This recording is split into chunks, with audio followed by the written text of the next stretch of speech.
MacVoices is supported by Smile, the makers of world-class software like Text Expander.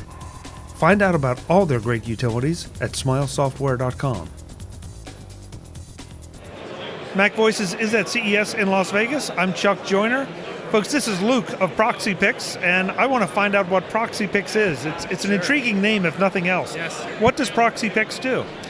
So just to go back to the name, the name actually stands for proximity photos, or proximity based. So it's a platform, a patented platform that we developed to obtain real-time photos of any property in the U.S. So just a little bit of history. We're very embedded on the real estate side. We work with appraisal companies, insurance companies, mortgage companies, and so on. And we have a constant need for up-to-date photos of a property. A lot of people ask us, why don't you just use Google Maps to Street View, because you can see the house pretty well. The problem with that is that those photos are 6 months to 2 years old. Our photos are as of right now. So let's say if you needed a photo of 123 Main Street, you can go into the app, which is on iOS and Android, put in the address, I need a front photo and rear photo.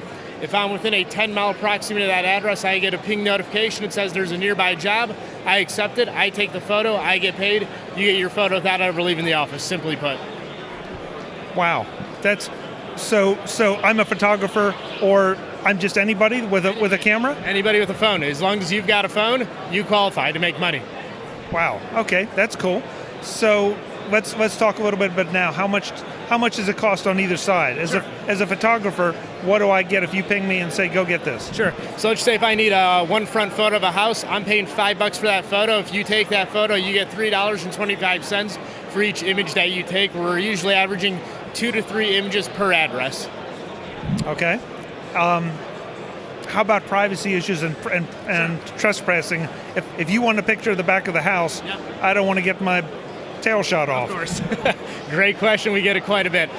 So the rear photo, the only time that we're able to obtain a rear photo is if there's public access through an alley, or if it's for insurance purposes. So quite often we'll have, for a new policy or for casualty, the homeowner gets notified that somebody will be taking photos and stepping foot on their property. But in most cases, it's only from public access points is when we're taking that photo. Okay. So do you handle that, or does, say, the insurance company handle that? The insurance company handles all that, the notification of that. We will be launching into interior inspections, and with the interior, we're going to be handling that piece where we're notifying the point of contact after that. And then there's a lot of personal reasons that people use it for. You might want to see how long the line is outside of a restaurant or a bar. We have people putting in, the bar name, say, take a photo of the outside of the bar, see how long the line is. We have people asking for, take a photo of this street sign to see what time I have to move my car out of downtown. So as long as you can drop a pin on a map, we can take a photo for you, simply put. That's really interesting. So if I decide I want to, I know it's not realistic to do something, say, tonight. Sure. But how quickly what kind of turnaround do you guarantee? So right now, in urban and suburban markets, we're averaging a 2-hour turn time in urban suburban markets for exterior photos. So it's pretty quick. We've got 14,500 users right now.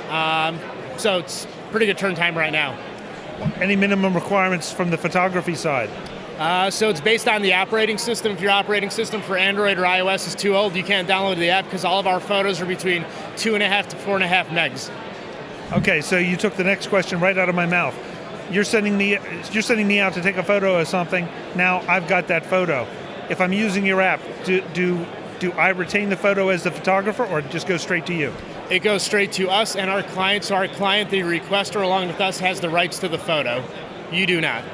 Perfect. Yep.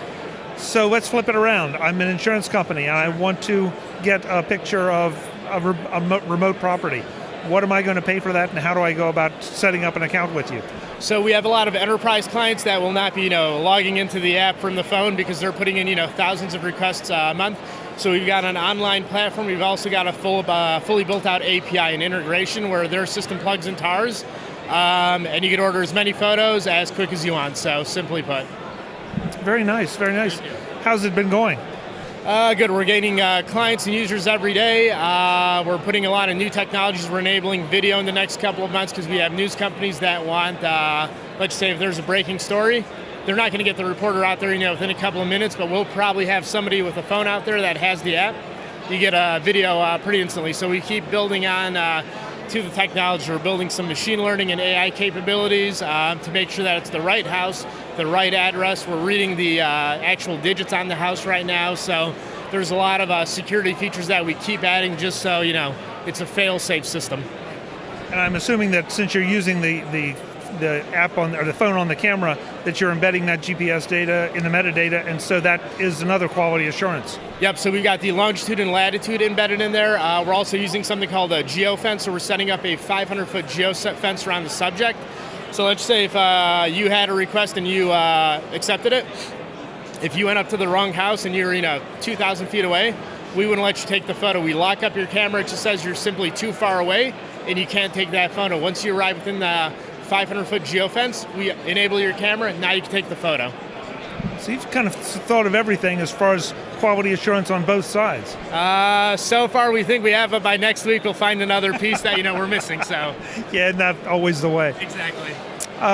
Okay, so what kind of, you said you're averaging about 2 hours. Yes. What kind of coverage do you have throughout the United States?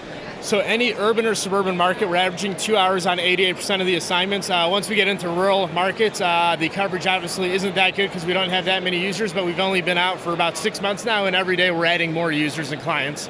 So it keeps growing. Never fast enough for me, but we're moving in the right direction, so at least that. So I'm guessing that whether I'm a photographer or someone that wants to buy the service, I go to the website, which is? ProxyPics.com. Thank you so much. Really interesting idea. I like it. Thank you. I appreciate that. Thank you. Folks, we'll have more from CES in Las Vegas. I'm Chuck Joyner. This is MacVoices.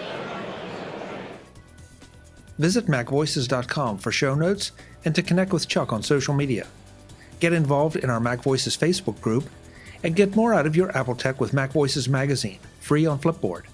And if you find value in it all, consider supporting us at patreon.com/MacVoices and join these folks who help keep MacVoices coming to you. Advertising handled by Backbeat Media at backbeatmedia.com. Bandwidth provided by CashFly at cashfly.com.